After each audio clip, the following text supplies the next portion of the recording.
10 Ways to Change Your Mind. In times like these, it's easy to think that life sucks. It's easy to be disheartened and almost think that there's no reason to live.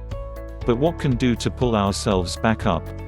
Renowned Buddhist Pema Chodron once said, "It isn't what happens to us that causes us to suffer, it's what we say to ourselves about what happens." In simpler terms, Chodron is trying to get at the same idea referred to when we say, life is what you make it. Your reality is primarily shaped by the way you view life and the way you absorb events that happen to you. This article details 10 things you can do to transform your hardships to triumph right now. Here we go. 1. Focus on what you can control. Don't let your imagination be crushed by life as a whole. Don't try to picture everything bad that could possibly happen. Stick with the situation at hand, and ask, why is this so unbearable? Why can't I endure it? Marcus Aurelius Victor E. Frankl spent 3 years as a prisoner in the Nazi concentration camps during the Second World War. Each of his mother, father, brother, and wife died during that time. He had been stripped of everything in his life, and a state of terror and torture had very much become his norm. However, out of that experience came some of the most brilliant observations on the human experience and perhaps one of the greatest books of the 20th century, if not the past millennial, Man's Search for Meaning. So, what can someone who survived the most formidable suffering of humankind teach us about dealing with one's current circumstances in life? 2 things. 1. Between stimulus and response there is a space. In that space is our power to choose our response. In our response lies our growth and our freedom. 2. Everything can be taken from a man but one thing, the last of the human freedoms, to choose one's attitude in any given set of circumstances, to choose one's own way. Now, I'm not trying to downplay your situation, but no matter how good or bad your circumstances really are, you're likely only making them worse than they actually are. According to researchers at the University of Cincinnati, 85% of the things people worry about never actually happen, and since what you focus on expands, that self-imposed suffering slowly becomes your life. You begin to build up a rage of anger and discontent for the world, and your life becomes an increasingly depressing place.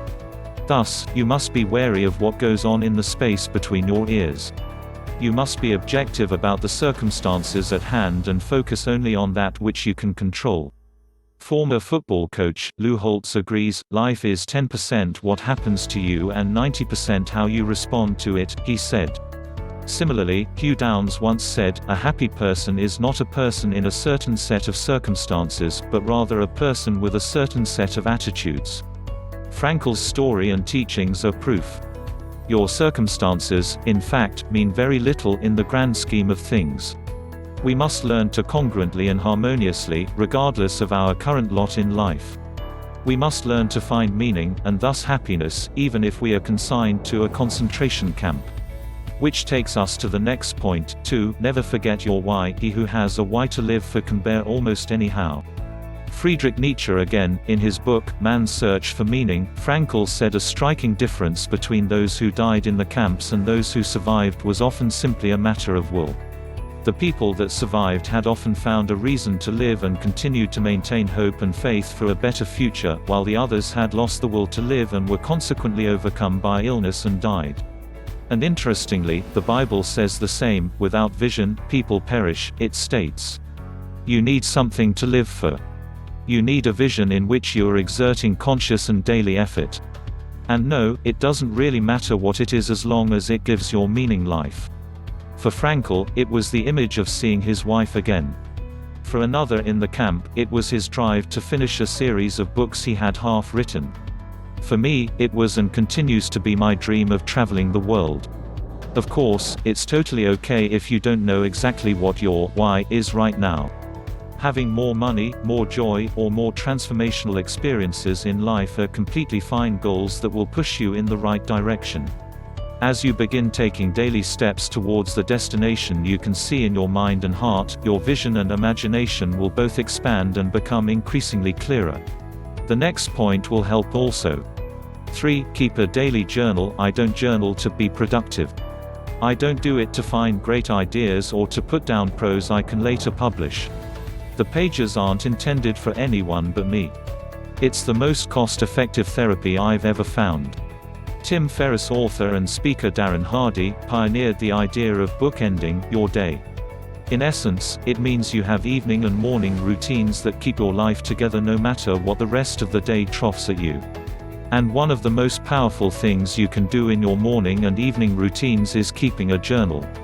There is loads of scientific research suggesting that journaling can help reduce stress, aid in achieving goals, and even improve overall emotional health. So, how do you get started? Really, it's quite simple. Sit down with a pen and paper immediately upon waking up and prior to bed, and simply put your thoughts to the paper. Because in truth, there is no right or wrong way. Personally, I like to visualize my ideal future in the morning. I write in vivid detail the experiences to plan create. I plan the steps I'm going to take, and then act from that inspired state for the remainder of the day. In the evenings, I like to put my day up for review. Being brutally honest with myself, I briefly detail the events of the day and then give myself a rating for that day. Finally, I ask, how can I make my days better getting forward? This approach is very similar to what the Stoics have said: prepare in the morning, review in the evening. Of course, you can also start with gratitude. Write about all the good things that are happening in your life. Write about all the people who matter to you. Write about even the simplest of things that make life worth living. Similarly, you could also write about the frustrations and difficulties you're currently facing in life. You could write about why you're stuck and where you want to go. You could also write and burn if you must, but just get it out. Don't leave any skeletons in the closet, as they say. Writing about how you feel will help you observe, identify, and release any built-up emotions you may be holding on to. Immediately, you'll feel a ton of weight removed from your shoulders. 4. Don't let the negativity take over. The first reaction to any tragedy will be negative emotions. Fear, anger, despair, distress, depression, they will wash over you like oil, sticking to you no matter how much you try to scrub them out. Sign me up. It's so easy to succumb to these emotions and let ourselves be defined by them. First our thoughts, then our words, then our actions, one by one our personalities and lives become shaped by the negativity until we turn into nothing more than vessels of negativity. This isn't to say that you have to deny yourself your negative feelings. You have to let them in, just don't let them take over. But how exactly do you avoid falling to your negative emotions? Just pretend. Mask it over with confidence and happiness, and eventually that confidence will become real. The one thing to remember is this: fake it till you make it. 5. Become grateful. The hardest time to feel grateful for the life you have is when you are experiencing something terrible. But these are the times when it is most important to practice gratitude in your life. Think about how your tragedy could have been worse. If you have a loved one who has recently fallen ill or experienced an accident, think about how the issue might be more devastating. If you lost a job or a large sum of money, be thankful that you still have the people around you and your good health. There's always a silver lining, and it's important to lean on these silver linings during your toughest moments. 6. Move forward. It's natural to fall into a cycle of pitying yourself and mourning your dire situation when you experience something terrible. But after some time, it's crucial that you snap out of it before you let it ruin your life. Instead of asking, "How could this happen to me?" you need to start asking, "What can I do to move forward?" It might not be easy and it might not even be something you want to do, but moving forward is like ripping the band-aid off a wound. It's something that has to be done, and something you will thank yourself for later. 7. Stop blaming. In a tough situation, our knee-jerk reaction is to always assign blame. Blame your boss, your company, a schedule, a virus, a faulty car, anything that might be related to the tragedy that struck you and your family. You will figure out a way to blame it. And that's understandable. We want to make sense out of the tragedy. But here's the thing: sometimes there's no explanation. Sometimes there's no reason and no one to blame, and you have to learn to be okay with that. The sooner you can accept the fact that sometimes the universe is just random, the sooner you can learn to live with your new reality.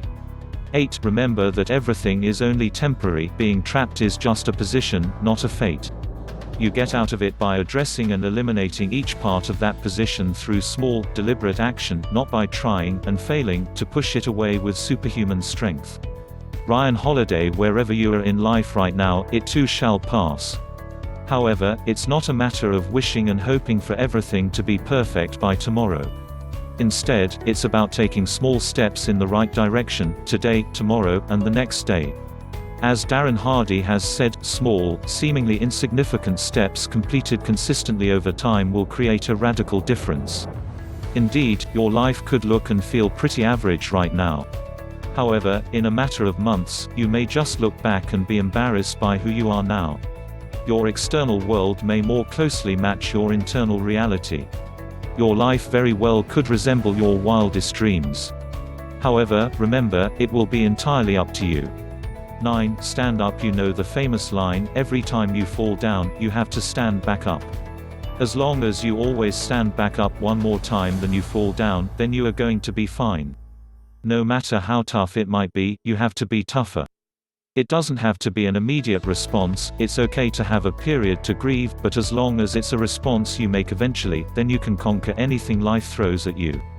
10. Accept total responsibility for everything in your life. The moment you accept total responsibility for everything in your life is the day you claim the power to change anything in your life. Hal Elrod. Wherever you're currently heading in life, that's on you. Of course, there may be other people or things involved, however, you cannot blame them for your choices. You are an entirely separate being from all that. Your boss, your partner, your job, your friends, society, or the economy do not control you. Instead, you control you. To quote Grant Cardone, everything that happens in your life comes as a result of your own responsibility, not merely some outside force. Thus, it's time to take responsibility. It is time to stop blaming the world around you and be proactive. It is time to stop being a victim of your conditions and instead create the conditions that you want. Because while you will be shaped by your context, you get to decide that context. Hence, Jim Rohn has said, don't join an easy crowd, you won't grow. Go where the expectations and the demands to perform are high. And while this might seem like a scary thought to ponder upon, it's actually incredibly relieving, because when you know you're fully responsible for the outcomes of your life, who can you blame? That's right, no one. No longer do you have to worry about someone else magically transforming your life or emotional state. Instead, it's entirely up to you. If you want to create your ideal future, that's on you. If you want to be happy, that's on you. If you want to be successful, that's also on you. In conclusion, it's not what happens to you that's important. Instead, how you respond. Of course, we all face difficulties and challenges in life. However, regardless of the external circumstances we find ourselves faced with, we will always have complete control of the mindset with which we respond. And hence, Frankl has called it, the last of the human freedoms. Moreover, without vision, people perish. Thus, you need something to live for. You need something that gives your life meaning. I could be a person, a piece of work, a dream, or anything else you give conscious and daily effort. Your journal very much can become a place of solitude for you. Confine in it to relieve your stresses and worries, and I'm sure you'll find it to be the most cost-effective therapy available. Next, accept total responsibility for everything in your life. There's nothing you blame for your current lot in life other than yourself. And even if there was someone or something else you could blame, how would it help? As far as I know, there's nothing about blaming or criticizing one's circumstances that will ever move you to a better place in life. So, just accept total responsibility for everything in your life and claim the power to change anything in your life. Finally, everything in life is only temporary, both the good and the bad. So, don't cling on to your emotions of the present. Instead, continue to move on to bigger and greater futures. However, don't forget to see the perfection of your life regardless. As Hal Elrod has said, love the life you have while you create the life of your dreams. Don't think you have to wait for the latter to do the former. You enjoyed this video, right? Our team will be very happy if you can like this video and share it with your friends on social media. Also, we have hand-picked other interesting videos like this. Don't forget to subscribe to this channel so that you won't miss other educative videos like this. We love you. Thank you.